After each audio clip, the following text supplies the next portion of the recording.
Alright, thanks for joining part 3 of this introduction to Warhammer 40k 8th edition.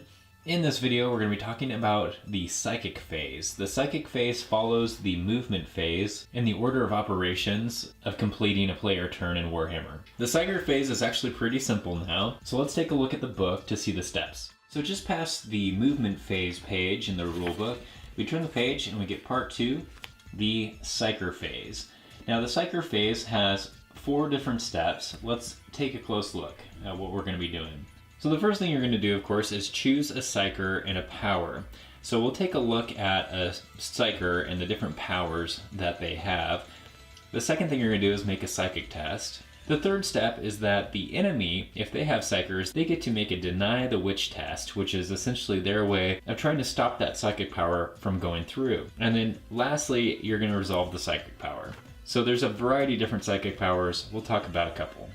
So let's pretend it's the Space Marines' turn. They've successfully finished their movement phase. We're now in the psychic phase.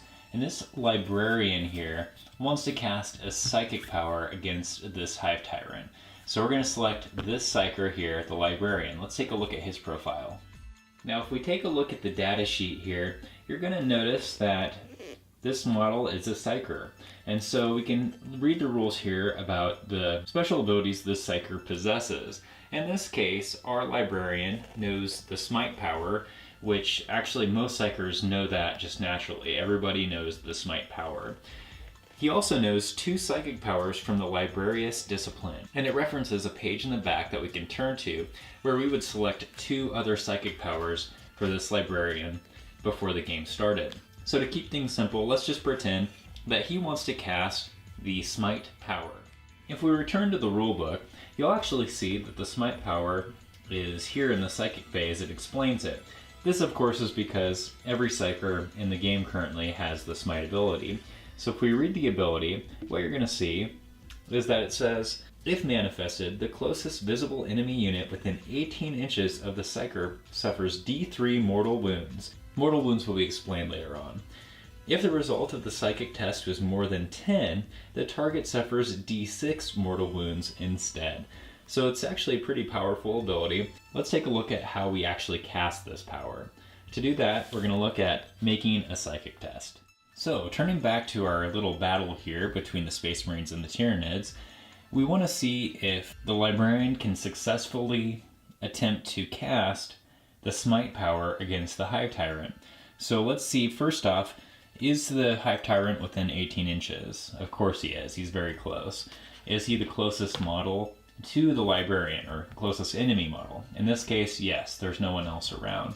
So the Hive Tyrant can be targeted for the Smite ability. So what do we do to cast the Smite ability? Each psychic power has a work charge value, and that value is going to be a number that you need to roll equal to or above.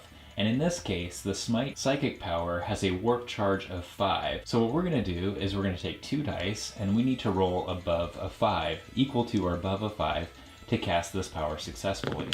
In this case, we rolled a 6.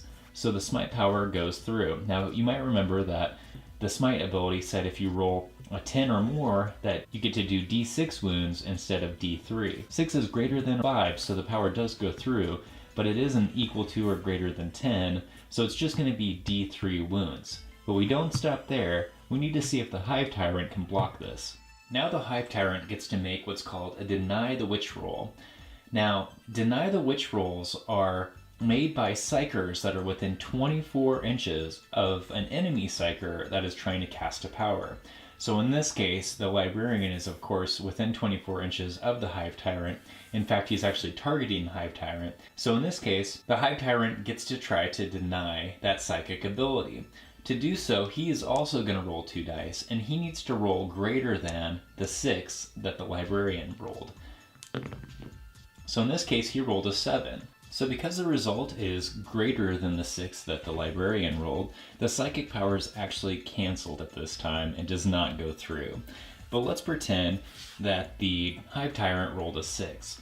Then the power would go through and we'd get to use the Smite ability. So in this case, it's a D3 mortal wounds that go to the Hive Tyrant. So we would roll a die, which is a 1. D3 means a 1 and 2 on the die is 1 wound, a 3-4 is 2 wounds, a 5-6 is 3 wounds. So 1, of course, is just 1 mortal wound to the Hive Tyrant. Some other things to keep in mind is that even if you have another Psyker within 24 inches of the Librarian, you only get to try to deny the Witch one time. So the Hive Tyrant's attempt was it. So some other important things to remember about the Psychic phase is that a Psyker can only attempt to cast each of his powers once. So this Librarian tried to cast the Smite Power against the Hive Tyrant. Even though he has a couple other psychic abilities that he can try to cast, he can't try to cast that Smite Power 2 more times. And one last thing about the Psychic phase is Perils of the Warp. Now when the Psyker is trying to cast his power and roll 2 dice to be equal to or greater than that warp charge value, if the value of the die are either double 1s or double 6s, he suffers Perils of the Warp. This is to represent something going entirely wrong and the warp destroying the Psyker's mind. So if you roll double 1s or double 6s, you experience Perils of the Warp. Let me tell you what that is. Perils of the Warp means the Psyker will suffer D3 mortal wounds. So if the Librarian here had rolled the double 1s, he would then take a die and he would roll for D3, so in this case a 1 or 2 is 1. He would suffer 1 mortal wound.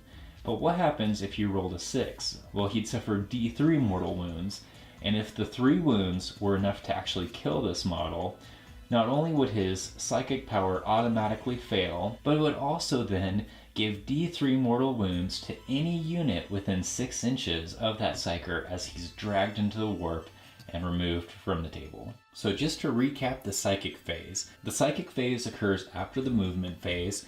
You'll choose a Psyker that you have in one of your units. You'll pick a power that Psyker has. You'll make a Psychic test, which is the warp charge value that each Psychic power has. Enemies will make a Deny the Witch roll if they have a Psyker within 24 inches of the enemy Psyker trying to cast a power. And if the Deny the Witch roll fails and the Psyker had rolled a value of equal to or greater than the warp charge value, you resolve the Psychic power.